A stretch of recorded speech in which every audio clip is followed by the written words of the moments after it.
नमस्कार। अपने सबके एकटा समदान सुनाबै छी से सुनू।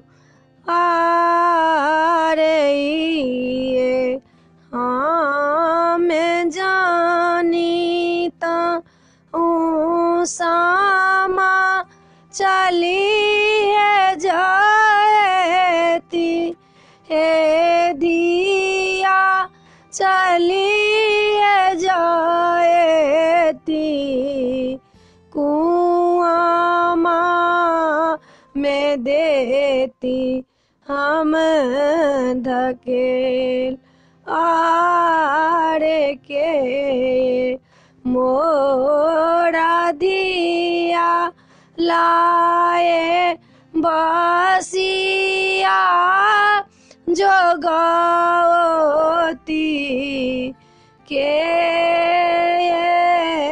सुताता संग साथ आरे के मोरा दिया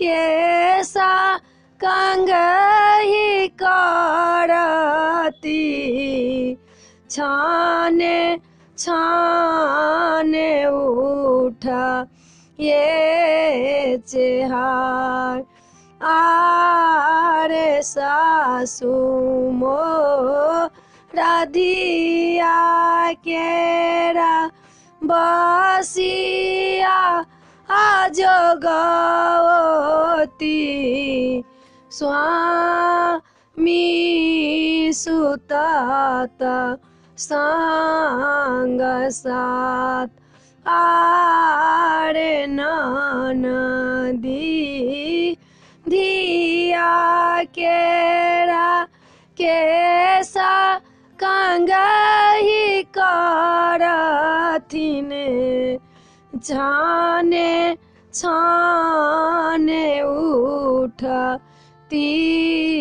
चेहार माए कनैते छथिन भानसा करैत हेथिन भैया जी कनाथी छाती फाट आरे सखी सब कानैत छथिन आमा के रे गाछिया छाने छाने उठती चेहार।